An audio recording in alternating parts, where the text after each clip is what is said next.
And going back to the industry talk that we had just a bit earlier. So again, you've spoken about the industry a lot on your shows and stuff like that. But I'm gonna circle back to you, my friend. So again, when talking about the industry, I have my own opinions, right? Because again, I'm not someone, I haven't been here as long as you have and stuff like that. I say maybe like 3.5, 4 years in terms of me kind of actively putting content out. I used to shit talk on Twitter, but in terms to like actually putting content out probably like 3.5, 4 years ago, right? And 100%. I've had my own adversities in terms of and I've had people talk to me in terms of their experiences. And some of the stuff I hear is just it's just absolutely crazy. And again, maybe it's a South London thing where I'm just like, I'm not gonna do that, mate. Like, I'm just not. Like, I don't care if it's like, oh, you got to fake it till you make it. I'm just not. Like, I've heard people being told, oh, do you want to be involved in the industry? You got to do this. I've heard some mad shit. Like, I'm just like, nah, I'm not gonna. It's just insane. So for you, when you're kind of coming up, because I think a lot of people who are like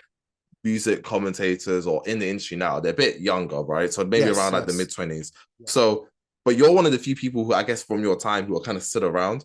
I want to know, what was it like coming up in your time, and has it changed much over time? And yeah, if there's any stories you can give, I'll let you answer it the way you want to answer Of it, but is there any course. stories you can give? Be great. Coming up in that time, I'm from the era of where we had to do coffee runs. I'm from the coffee run era. Mm-hmm. The unpaid internships, the shadowing, the volunteering. I'm from that era. So when I look at a lot of these new music content creators, when I look at like the Mimis, the Flashies, the Camzos, like when I look at them lot, I big them up because I say my generation done what we were meant to do to make sure that you guys can get paid for your first one or two big deals, that you can look at these brands and say, Mm-hmm. you know what, add an extra zero on there, things along Mm-hmm. those lines. I'm glad that my generation done that, of that we paved the way for it. Um, yeah, I'm from the coffee shop run era. From that, I'm from shadowing, DMing, emailing presenters and sitting in studios, hoping and praying for a chance and an opportunity, you know, I'm from that era. And if you, I, I don't say this in a, no, in fact, because I was thinking whether to say this or not, because I'm not bitter at all. If anything, I love the role and position that I've played with these people.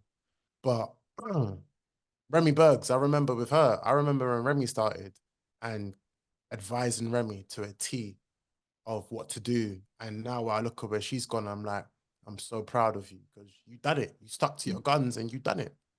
I remember when she was just making that transition from DJ into wanting to present and stuff like that. Henry, I remember the first time inviting her to One Extra when I was working there and just supporting her in any way possible, even DJing wise. I remember like booking her for a couple of events that I'd done, one of them being my birthday event, that I booked her, and seeing what she's gone on to do is amazing. Jeremiah, I remember firstly inviting him to One Extra and now seeing him on Radio One is amazing. Then seeing all of these people of what they've gone to achieve, I look and just think, this is amazing what you guys have done. I'm so proud of you. So proud of what you guys have achieved. When Snoochie was just on radar and gone on to see what she's done, I remember. But at the same time, I remember some of the fallen soldiers that unfortunately didn't make it. The ones that gave up, the ones where they were so talented, but just because they never received the love and support, or they didn't have that machine to back them, they just stopped. Mm-hmm. And it's sad. It is sad when I do think about them as well. I think that's what keeps me going. That seeing what they happen with them keeps me going, but also remembering I never want to be a has been. I never want to Right. be a what if. I never want Mm-hmm. to be a person. You had it. You had the opportunity to. And where that goes back to, the origin of that is I used to box. So I was an amateur boxer from ages 13, from 13 to 20. I Right. used to box. And my I remember the last time because my coach from then Mm-hmm. passed away in 2012. He passed away. 2012 was 2012, 2013, sorry. Passed away. I Right. think it's 2013 he passed. 2013, I think he passed away. Cool. And I remember the last time I trained with him, the last thing he said to me was, you had so much talent. You had so much talent that you could have gone on further than you did in your boxing career. You just didn't fulfill it. And why I didn't fulfill it was because I kept on getting grounded, and I just I wasn't allowed to go training. And anytime I had a run of, okay, a fight's coming up, I'll get grounded, and then I couldn't fight, I couldn't train, I couldn't do anything. But yeah, I remember my coach saying to me, "You had so much talent. You was literally a wasted talent. It was a wasted talent." And I was just, from that, that's always echoed in my head. And I've always thought in life, I never want to be that.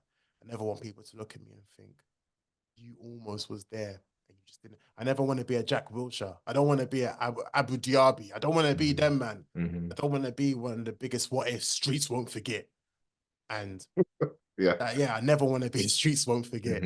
And there's been a lot of them. If I was to mention some of the people that were in my class, that you'll be like, wow, that's shocking. And that didn't make it.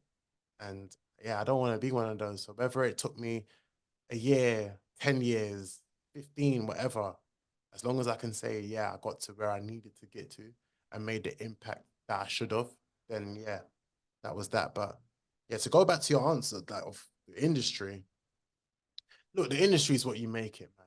I know a lot of people have this whole thing, this whole illusion. Oh, the industry, F the industry. A lot of people say F the industry is because they wanted to get into it, but didn't know how, or have a gateway of how to get into it.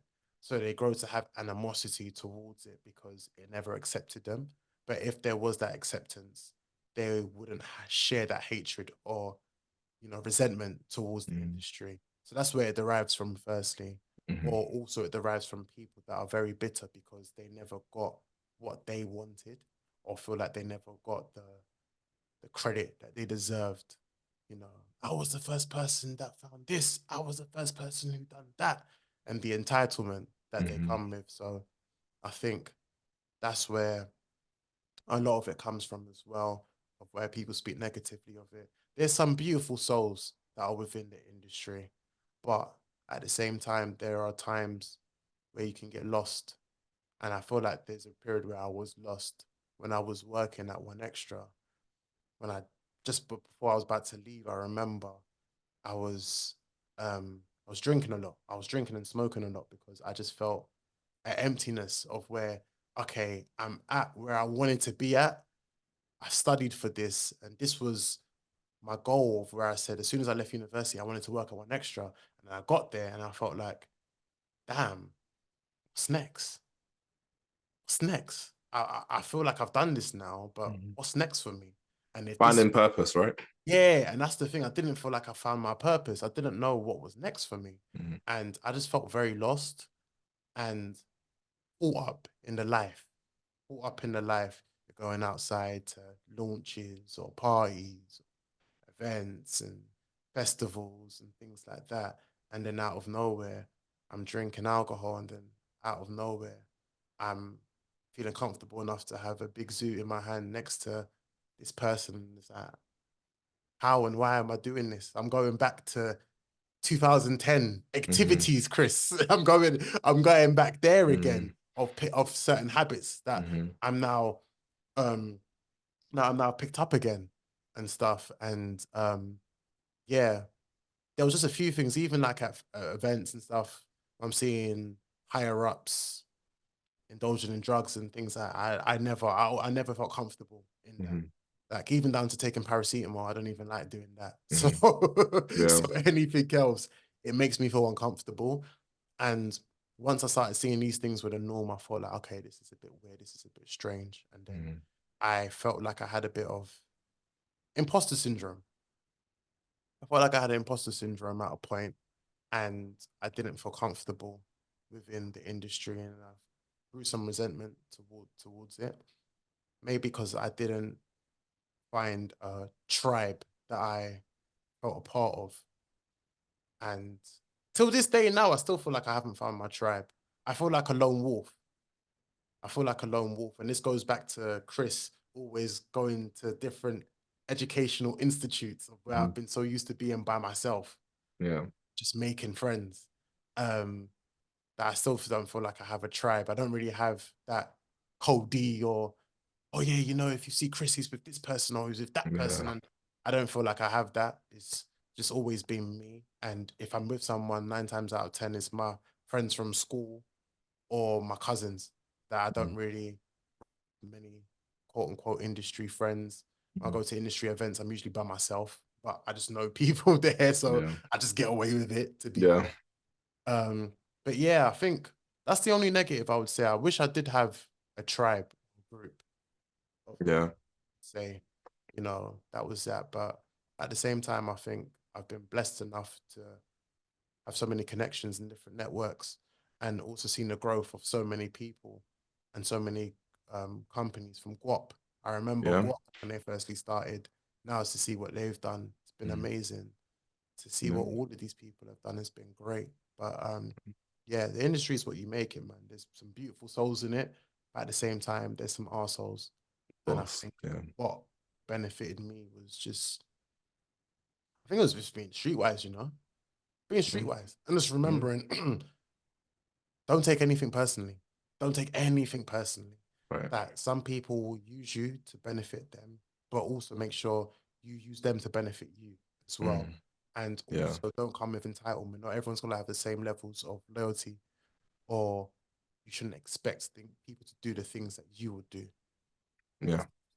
Yeah, I hope that answers the question. No, I feel like I just no. went on a random tangent. Yeah, no, but no, don't worry about it. Don't worry. This is what I'm here for, right? No, I think what you're saying, I think a lot of what you said is so real, right? Because I think one thing that maybe because I've never felt this way, like in terms of like I'm not. I think sometimes when people set out to do stuff, especially creative, I feel like sometimes it's kind of like, so my main gig, right, is tech, right? So it's very annoying when people come to me, right? They're like, oh, I'm tired of my 9 to 5. I'm just going to get a job in tech because it just earns money. I'm like, bro, that's not even how that works. Like, you're not going to just walk up and then you're a software engineer, you're earning 100K. That's just not how it works. It's like any other job. There's a progression to be had. There's an actual skill progression. There's no, you can't just quit what you're doing and just maybe it's like your quarter life crisis and then just go into bloody tech. So similar to like music, though obviously we're talking about music. I feel like sometimes people get into it and they have this, maybe they never express this, right? But they have this goal of like, okay, if I can come in there and I just interview Jay Haas, like I really like Jay Haas, Yes. so therefore I like music. Yeah, Quote. yeah, Cool. yeah. So you know what I'm saying? So like, okay, I'm gonna start making like music commentary, and then like all that stuff is like, oh, why Jay Haas is to go, and then maybe they only talk about 2 or 5 artists, and then they're just DMing Jay Haas, hey man, I've just started my thing, I really want to get you on, and then Yeah, for yeah. people, let's say it does happen, then it's like, well, damn, that's it. Like I didn't Mm. like they're not listening, they're not actually keeping up with the scene and what's going on. They just wanted to focus on maybe like 1 or 2 artists they wanted to listen to. Or it doesn't happen, and it's like, damn, like the dream kind of thing. I wanted it to happen. It never did. So this is all meaningless. And I wish, and I mean, I think what you're saying about purpose, and I want to hear what your purpose is when I finish, right? I think for me, I think what I've always liked, I like talking to the people who are within the scene more than the artists. Like artists are interesting, right? Like if Little Sims came tomorrow and said, yeah, I want to talk to you, I'm gonna have that conversation, of Of course, course. yeah, yeah, yeah. But Rightfully so. if I never do, then there was never the reason I began this. I like talking about the scene in its abstract form, not I like talking to this person, or you're not just liking talking to Henry, or you're not just like talking to people time. You like talking about the industry as a whole. So I think my purpose is always just like, okay, I want to put out good content, bring out good conversations, hopefully like this one, and then move on. I think anything else that comes from that is a bonus, really. Even if I don't really earn money for this, not necessarily why I'm definitely doing this. So what is your purpose after all this time? It's been like since uni, it's been like almost 10 years now. So Yeah, yeah. what has been your purpose? What's kept Chris going so long? Substance, man. Substance. Substance. And knowing that I have and will continue to create quality content that lives beyond its years, that people Mhm. can go back to and say, you know what, that was actually amazing. There Mhm. were a lot of gems in there. And Mhm. down to when I have conversations with peers like yourself, Mhm. artists that I look up to, or whether it may be just anybody within any field is is a is a conversation of purpose and Mhm. substance. I would say more than anything. And also as well, do you know what? I would say just that fighting spirit. Because even remember the other day where I was just like, bro, I'm done with this. I'm tired. And then even when you messaged me, I was just like, bro, continue in it. Like, Yeah. continue. Yeah. And just little things like that that just make me think, Mm-hmm. okay, I must be doing something right for my peers to push me and encourage me, even when I feel deflated at times. Mm-hmm. And I think that's the main thing as well. That keeps me going Mm-hmm. and says, why am I here? It's substance and purpose. I'd say are the main two things more than anything. And also I realize I am not the main person, if that makes sense. Yeah. Yeah. I'm not the messenger, Mm-hmm. but I will help the messenger. Yeah. Or I would lead people to the messenger, or will echo a message from the messenger. Yeah. I get what you're saying though. Yeah. So I understand my purpose is that I have a selfish, selfless role, if that makes sense. Mm-hmm. Of course. So once I've realized that, I've said, cool. And understanding that there's people that are here for different things and pick them up. I'll never discredit them. I'll never call them trash material, trash content. You know, I was talking to a friend about this the other day and said people serve purposes for various things. As much as people may not disagree with the likes of Oloni, big her up. She's created an Yeah. amazing platform Mm-hmm. that she's got a lot of young women that she's educating and entertaining. And that's purposeful for them. Right. Feel me? Mm-hmm. And she's built that up from nothing. So you have to big her up. We can never discredit them. Down to I would say my boys at Restings, they've done amazing content of making black men and black women feel comfortable enough to speak about a predominantly white uh, sport, and also that some may perceive as childish. That is mainly the nostalgic view of it, but they've come with a different aspect of it, a refreshing aspect and approach, and they thrive in that very, very well. And that's purposeful and that's of substance to their audience, and they're catering to their niche audience. So once of realizing that of of, of that and studying the game and just not having any bitterness towards anyone. Because I remember there was a period I hated everybody, bro. I'll Yeah. be real. It gets like that. I hated Mhm. everybody because I hated myself because I Mhm. wasn't getting to where I needed to be. I just think, oh man, them men aren't even that good, man. They're rubbish. Oh man, them girls there, it's probably because they're sucking everyone off and blah blah blah. And that wasn't even the case. They weren't doing. Yeah. They weren't doing The that. civilians. Yeah. You know what they were doing? They were just utilizing the networks and connections they had, and they were playing smart. Mm-hmm. They weren't working hard, they were working smart. And that's what I realized once doing that. I said, oh my God, I've been working hard, running around, making myself dizzy, and I'm still here. Whereas these lot have got this deal from this person, that from that person, and they were just smart and Mm-hmm. utilized certain things. And yeah, man, I would say that 1,000,000%. Once I grew to understand my purpose, that's what just kept me going, man. So whether it's 4 plays, 4,400 or 4 million plays, I will always say I'm grateful for the fact that you even pressed play in the first place. You took Of time out course. of your day to actually press play. You didn't need to. You Yeah. Of did not need to. So course. yeah, and there's also random times where I've just been about living normal life, and the most random of people will find me and just yo, yeah, that was sick what you done and blah blah blah. Mm. I'm just like, wow, you man, actually, this is crazy. I remember it Yeah. was recently I was at a play. I was at for Black Boys. Yeah. And I was there with my missus, and one random guy came up to me and was like, man, that Krista Capo, you know. Good, bro. Like, yeah, I'm good. Like, yo, big up for what you're doing, man. That's proper, proper Mm-hmm. sick. And proper watch. I was like, oh, safe, man. Love Mm-hmm. for that, man.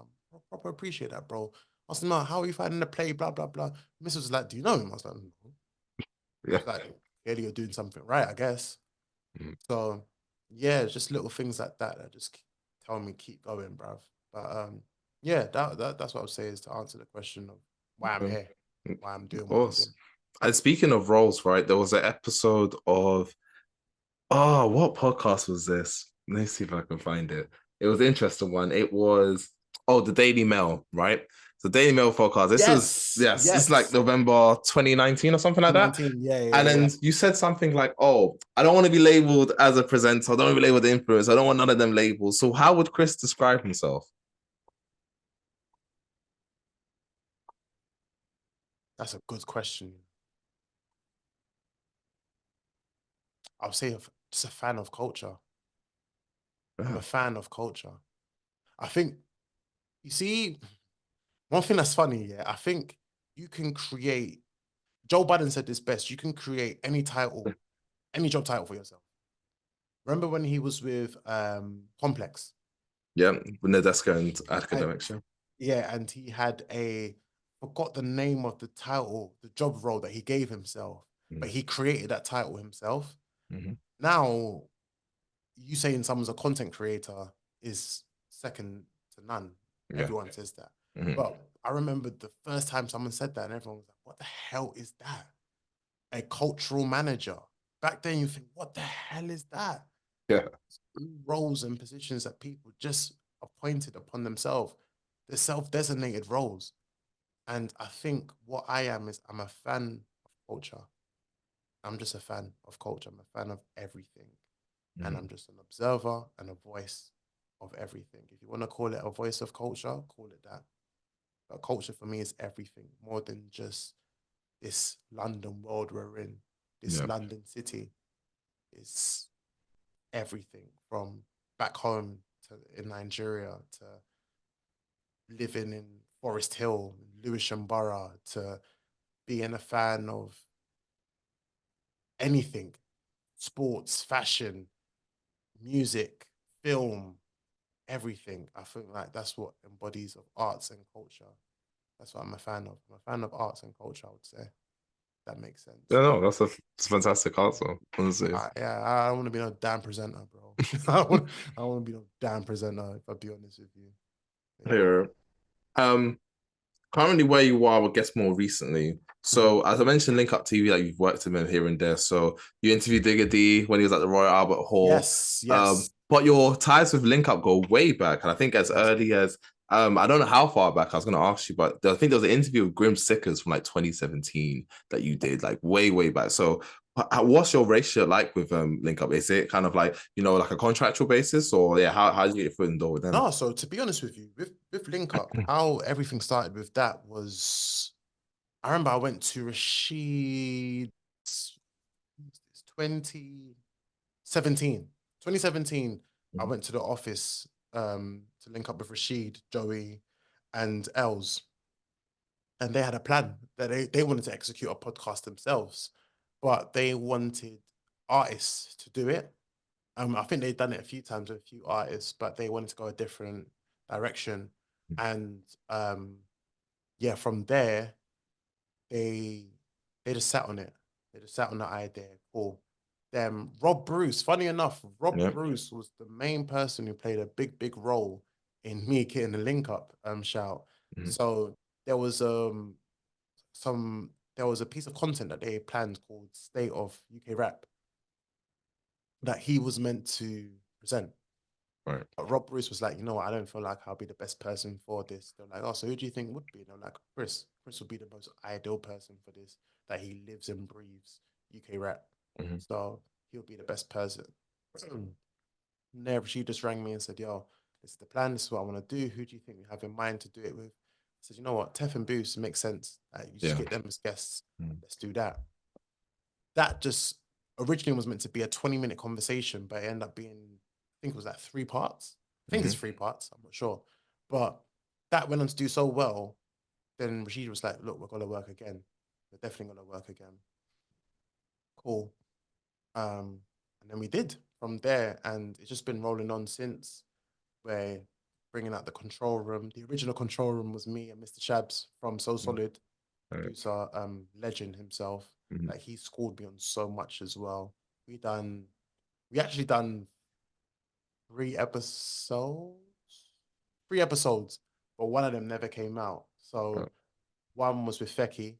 okay. The first episode of Control Room was with Feki. Second one was with Oxide and Neutrino. And then the third one was with Anthony from Basin Rebels, Okay. and he used to manage Lowski. Okay. To Cool. manage Lowski, his label. I think he had Shaka on the label as Mhm. well, and also he was the main person that helps with New Gen. I don't know if you remember Yeah, I New remember Gen. New Gem. Yeah, it was a shame when that ended. Yeah. Exactly. Yeah. So yeah, he worked on that as well. Hmm. But that episode never came out. Yeah. So that happened. Then lockdown took place. Then after that, she was like, you know what, we're gonna work again on bringing back the control room. And then when he did, it was with M. Tel. Mhm. And then from there, just done one episode.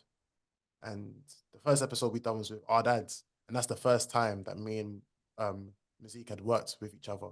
We never worked with each other beforehand. And that was actually the second time we met each other. The first time we met each other was at a J Hus launch for Right. Baby. And even that, we didn't really have much conversation. As you say, we're in a loud vicinity. We Yeah. can't really talk like that. Hmm. Um, and it's like, I don't want to shout in her ear, yo, how are you? I don't so I hear it. yeah, so literally from there, yeah, we just continued. And yeah, it's been some great episodes, man. Some episodes that didn't come out that I'm still to this day fuming about. I'll give you an exclusive. There Okay. was another one with Getz. Ah, gosh. We had an interview with Getz that was just before the launch of Laps, Mm-hmm. and when he done the walk, when he done the march, Mm-hmm. um, that one that hasn't come out that I'm still fuming about. The main one was there's a pot of paper interview, Oh no. and it was one of the most deepest Was interviews. this the one? Cause I know you have the clip with Pot of Paper where I think he's Yeah. at AB's Welcome to Hammerville's. No, so that was different. So That's a completely different that was thing. the Yeah. first one. So that was cool. Mm-hmm. But then the main one was actually a sit down hour interview Oh wow. Okay. that I done Damn. with him and Fee Gonzalez. God. Hasn't come out. I don't think it's ever coming out, but I promise that we're gonna make it happen. Yeah. We're gonna make it happen. Or not that one per se, but you're gonna get a part interview from me. Very, very, very, very Yeah, soon. I'd love to see it, man. I'd love to see it. Gosh. So I'm gonna take a step back from your presenting world just for a bit, because Okay. on the side, obviously, in terms of exploring your interests, you've obviously been a big fan of battle rap, and you had the battle on the roof. So those who listen to it's episode 80 of the Vinyl Collective, where we spoke about it, spoke about all that stuff. So I'm not gonna get into that too much here, but one thing I'll say is that it's funny looking back at that conversation a couple of years ago and where we're at now. Sorry, we And just scored. My bad. My bad. oh, no, it's cool. Sorry, my bad. Yeah. Um, yeah, it's funny just kind of looking back at the conversations we were having then about battle rap and rap beef within hip hop and where we are right now, right? So I think you know, because you're someone who's so well versed in battle rap, I was want to get Yeah. your opinions in terms of where we are. Because I think again, speaking in a more abstract term, so I'm not going to get into the minutiae of like J. Cole, Kendrick, whatever, but just more in terms of what rap beef means to the industry. I've heard so much discourse, right? In terms of, oh, some people are like, it's funny because when it comes to like keeping up with the Kardashians or even rest of them, everyone's like, yep, turn on my TV, let's go and see bloody WrestleMania. But then when it comes to rap beef, it's like, oh, these grown men, like, aren't they too old to be doing this? Like, what's going on? Like, it's the Yeah. same thing. What you're talking about. Yeah. But it does feel like the sentiment behind rap beef has definitely changed, even since the Pusha T and Drake beef. So where do you think it is now? Do you feel like it's on its way out, or do you feel like just the perception of it needs to change, or does the way you participate in it, like what do you think has changed between now and then? The way people are kind of receiving it slightly differently. I think the main thing is we are in the day and age of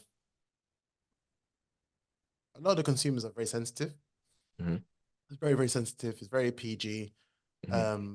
So the most smallest of things of whether it may be how we'll perceive as rap fans and hip hop fans that we'll perceive as minor, they think is going over the limits. So whether it may be addressing someone's mum or partner by their first name and exposing their name. Oh my God, he said his mum's name was Margaret. Oh my God, that's going above, that's going Yeah, too far. And just like, this is the culture. Maybe it's us being desensitized, but maybe. Yeah.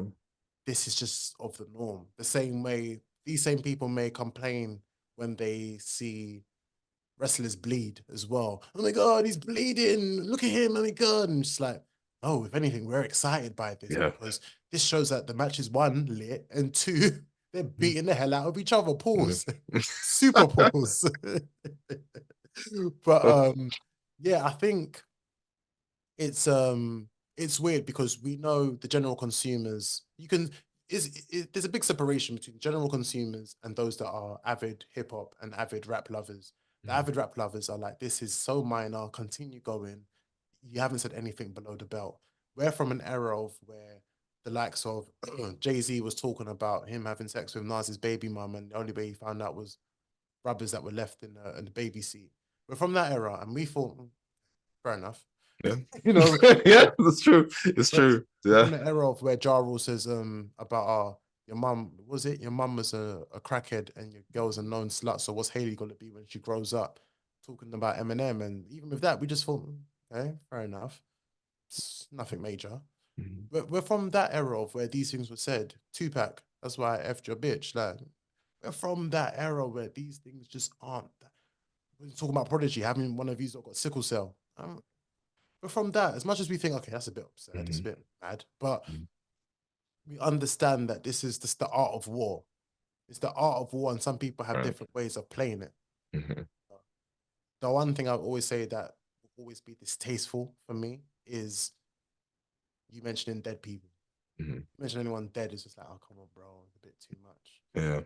Too much. But I would always say, you know, there's no rules. Only morals, right? No That's what you said morals. last time. There's no Yeah. rules, just morals. That's it. And for some people, when you question about their morals, is subjective, super subjective. Yeah, it's Some true. people, their morals are they will go to certain lengths because they're desensitized to other things because of their life experiences, who they're around, and things along those lines. But yeah, I'd always say that there's no rules, just morals.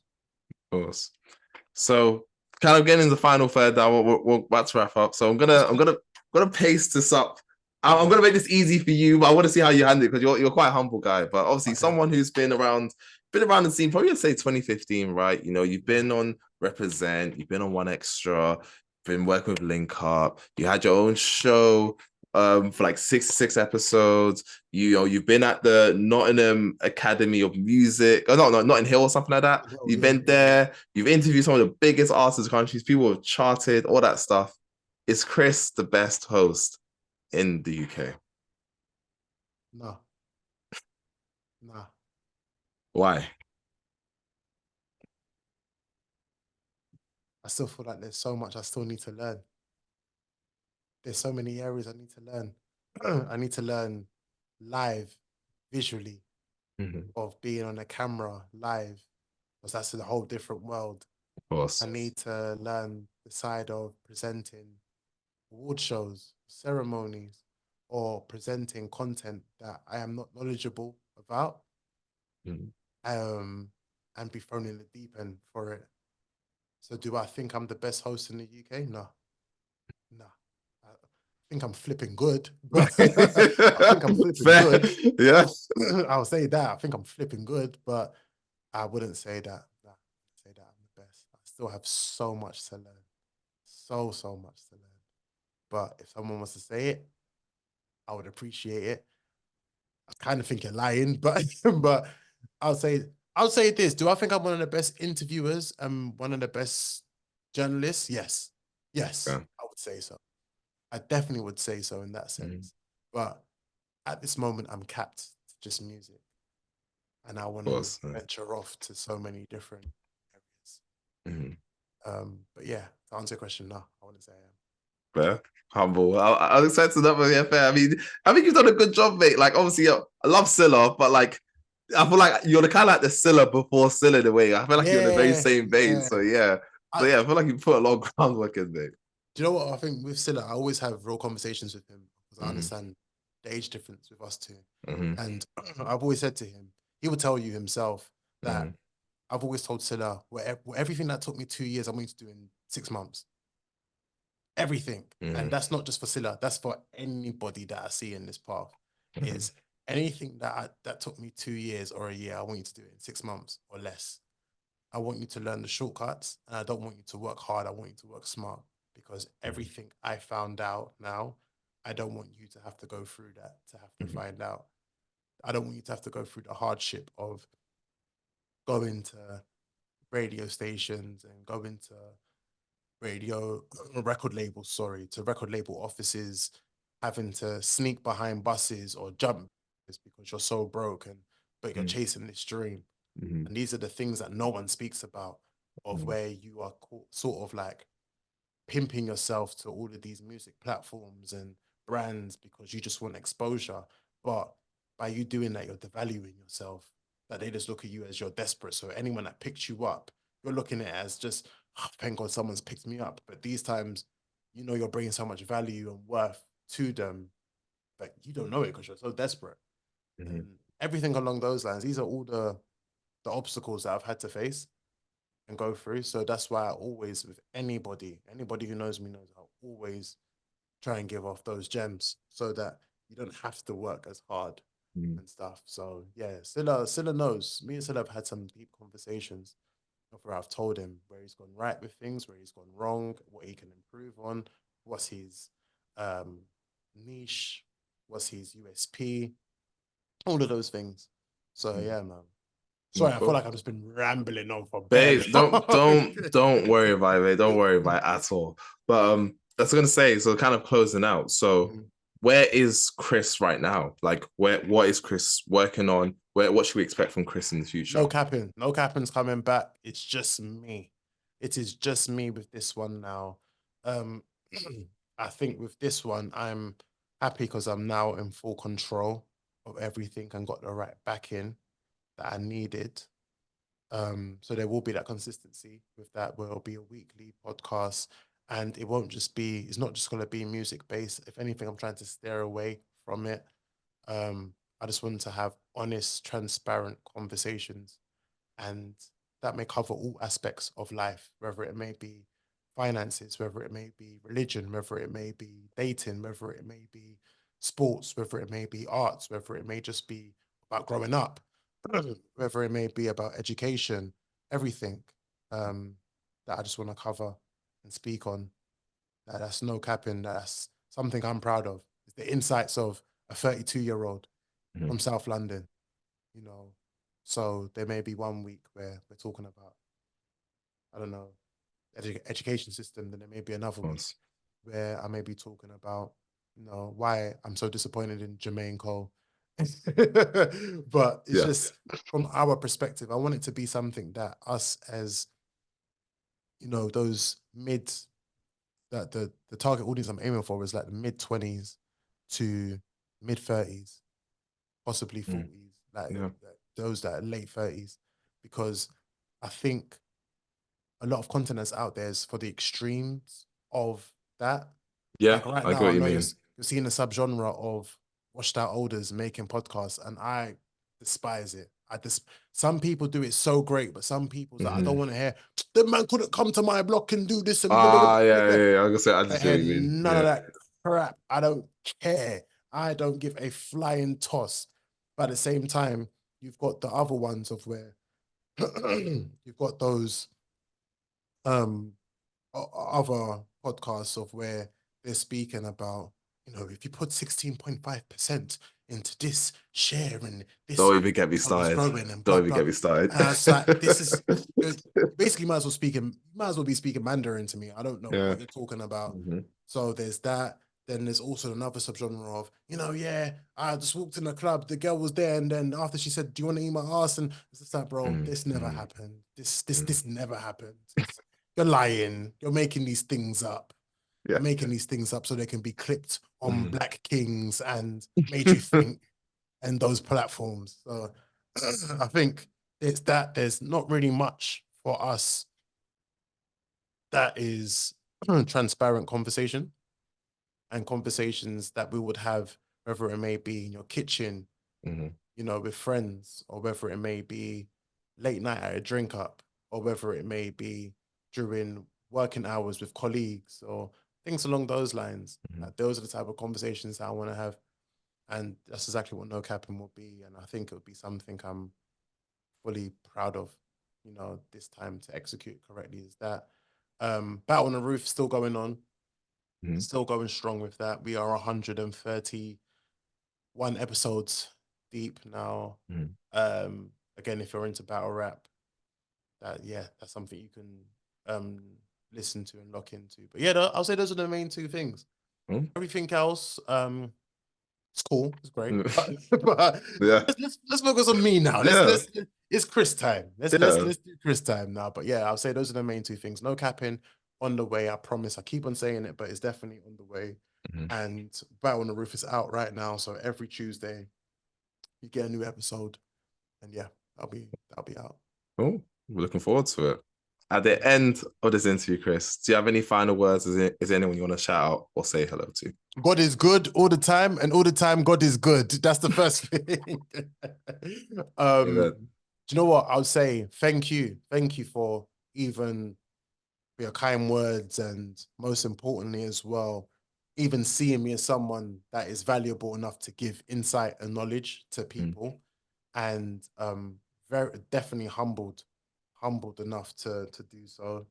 And for anyone that's listening, watching, I think the main thing I would say as advice is there's all the cliches: follow your heart, follow your desires, follow your dreams, you know, read your astrologies and the moon and stars align and burn sage and bun bad mind and all that type of stuff. But what I would say is learn your USP. And once you know your unique selling point, cater towards that niche audience. There is an audience for any and everything. Create your tribe, your community, no matter how big or small that is, and cater to them and be the best in that. That's the best thing I would say. There is an audience that like anime. There's an audience that like talking about trainers. There's an audience that like talking about architecture. There's an audience that like speaking about chess. There's an audience that like talking about films. Cater to them and be the best at it and study that. Study that area very, very well. Because anyone that knows me knows I go to bed listening to interviews. I go to bed listening to podcasts, but not just normal podcasts. I listen to the most random and watch the most random. I'll just study it.